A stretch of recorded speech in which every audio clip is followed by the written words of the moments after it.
नमस्कार दोस्तों, मैं एडवोकेट पूनम कोल आप सबका स्वागत करती हूं कानून की जानकारी में।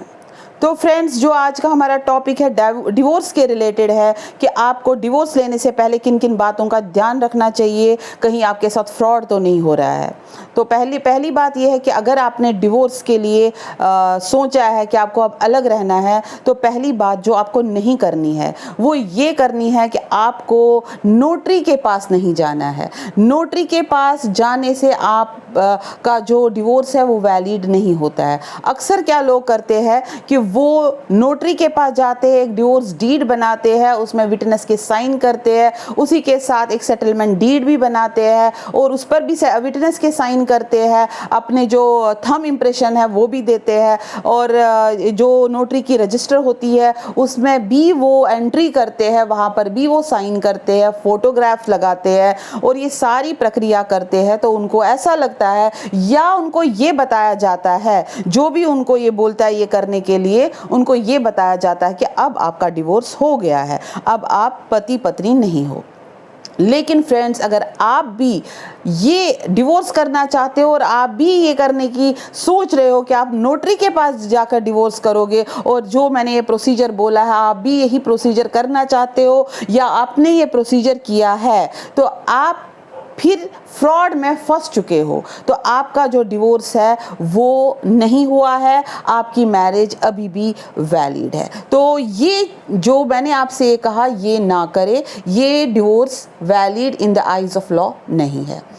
अब अगर दूसरा एग्जाम्पल मैं ऐसे देती हूँ कि जब वाइफ CAW सेल में जाती है, CAW सेल में वो अपना कंप्लेंट लिखवाती है और फिर हस्बैंड को नोटिस जाता है, वो CAW सेल आता है और जब उनको काउंसलर के पास भेजा जाता है तो वो ये डिसाइड करते हैं आपस में कि अब हम इकट्ठे नहीं रहेंगे, हमें अलग अलग रहना है। तो वहाँ पर उनके एक सेटलमेंट डीड बनाई जाती है जिसके तहत जो भी वाइफ क्लेम करती है, अपना स्त्रीधन क्लेम करती है या मेंटेनेंस क्लेम करती है, तो हस्बैंड कहता है कि ठीक है, मैं आपको अपना जो भी आपका सामान है वो वापस करूंगा, जो भी आप बोल रहे हो मेंटेनेंस वो भी मैं दूंगा। और ये सारी कार्रवाई एक पेपर पर वो लिखते हैं, साइन लेते हैं, विटनेस के साइन लेते हैं और अगर देखा जाए तो वो ये कहते हैं कि अब आप कोर्ट में जाइए, इसको जो डिवोर्स है कोर्ट से लीजिए। लेकिन यहाँ पर भी बहुत सारे लोग ऐसे होते हैं जो इसी प्रक्रिया को डिवोर्स समझते हैं, वो ये सोचते हैं कि नहीं, जो यहाँ पर हुआ है यही डिवोर्स है।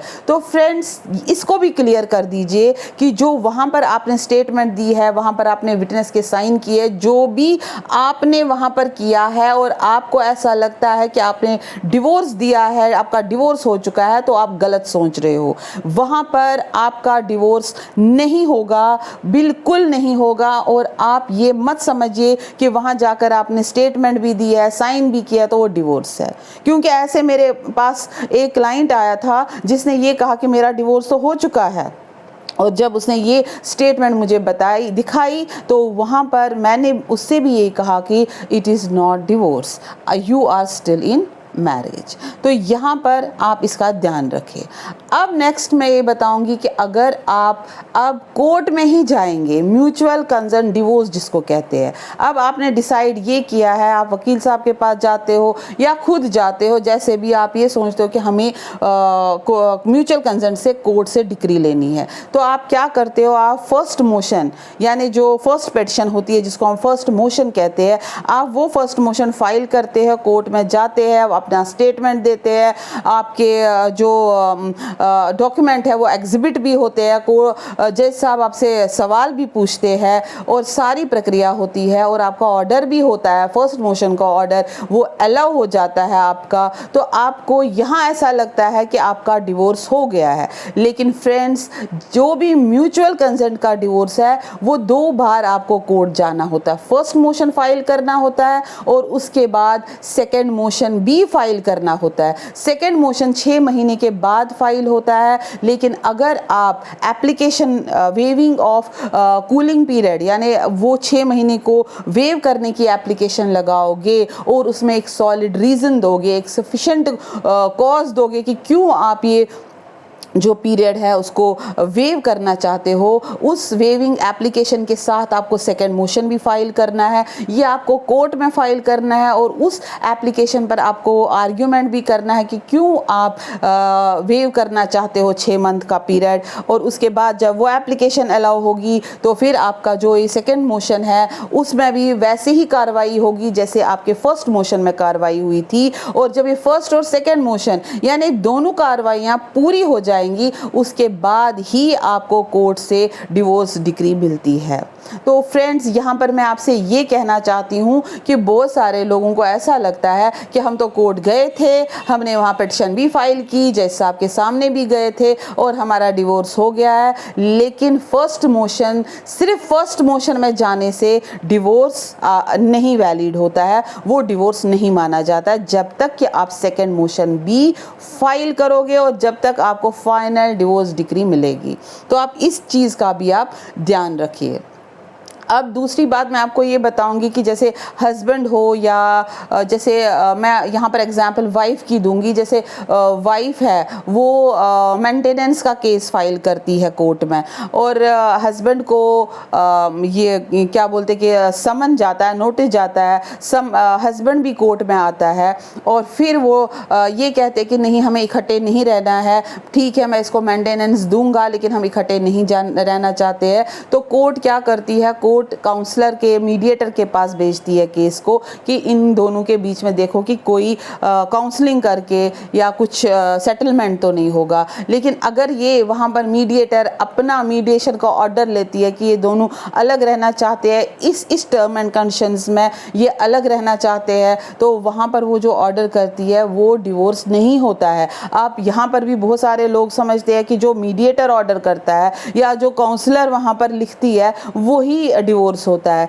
नहीं, वो काउंसलर या मीडिएटर जो भी हो वो आपसे कह रहा है कि ठीक है आप इकट्ठे नहीं रहोगे, ये टर्म्स एंड कंडीशंस है। तो आप जो 125 का मेंटेनेंस का केस या डीवी का केस या जितने भी आपने अपने हस्बैंड के खिलाफ केस डाले हैं वो आप जो है वो विड्रॉ कीजिए और फर्स्ट मोशन फाइल करने के बाद वो विड्रॉ कीजिए और फिर सेकंड मोशन कोर्ट में फाइल कीजिए। लेकिन यहाँ पर बहुत सारे लोग हैं जिनको ये समझ ही नहीं आता है, ये कॉन्सेप्ट ही क्लियर नहीं होता है कि ये क्या हो रहा है। वो इस मीडिएटर के ऑर्डर को भी डिवोर्स ही समझते हैं, वो ये समझते हैं कि हमारा डिवोर्स हो गया, उसके बाद क्या करना उनको ये नहीं पता है। तो फ्रेंड्स, यहाँ पर मैं ये कहती हूँ कि जो भी मीडिएशन में जो भी ऑर्डर होता है, जो भी आपका सेटलमेंट होता है, वो डिवोर्स नहीं होता है, ये आप ध्यान में रखिए। डिवोर्स सिर्फ कोर्ट के अंदर होता है। जैसे मैंने अभी कहा, म्यूचुअल कंसेंट डिवोर्स आपको फर्स्ट मोशन, सेकंड मोशन और उसके बाद आपको डिवोर्स डिक्री मिलेगी। अब नेक्स्ट जो मैं आपको बताऊंगी कि जैसे हस्बैंड जाता है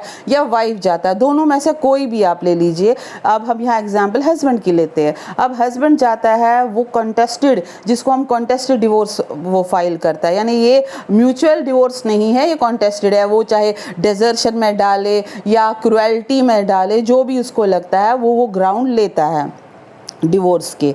और फिर उसकी वाइफ को नोटिस होता है, वाइफ आती है, बहस होती है। अगर वाइफ भी राज़ी हुई या वो केस जीतता है तो यहाँ पर कॉन्टेस्टेड डिवोर्स में भी अगर वो केस जीतता है और ये प्रूव करता है कि हाँ जो भी उसे ग्राउंड दिए हैं डिवोर्स के वो ग्राउंड प्रूव करता है, तो यहाँ पर भी कोर्ट उनको डिवोर्स डिक्री ग्रांट करती है। या तो डिवोर्स डिक्री ग्रांट करेगी और अगर कोर्ट को लगेगा कि नहीं ये जो इसे ग्राउंड लिए है वो ये प्रूव ही नहीं कर पा रहा है, तो वो डिसमिस भी कर सकती है। लेकिन अगर उसने ग्रांट किया तो वो डिवोर्स डिक्री मिलेगी, तो वो भी डिवोर्स माना जाएगा। यानी आप कुल मिलाकर ये समझिए कि आपको कोर्ट में जाना है, अगर कंटेस्टेड में भी जा रहे हो तो कोर्ट में ही जाना है।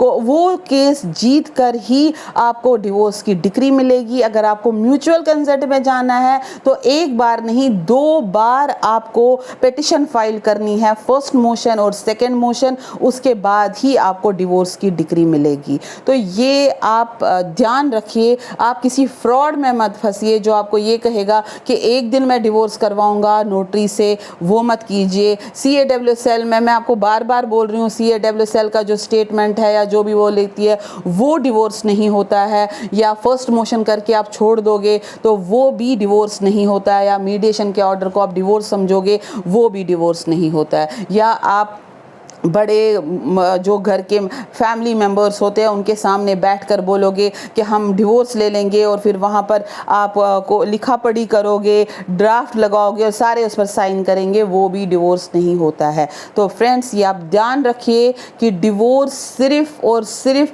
कोर्ट से ही आपको मिलेगी। कोर्ट से डिवोर्स डिक्री जब आपको मिलेगी तब ही आप डिवोर्सी कहलाओगे, तभी आपका डिवोर्स वैलिड है। अदरवाइज़ आपका जो डिवोर्स है वो इन चीज़ों से जो मैंने ये कहा वो वैलिड नहीं है, आप डिवोर्सी नहीं मान जाओगे।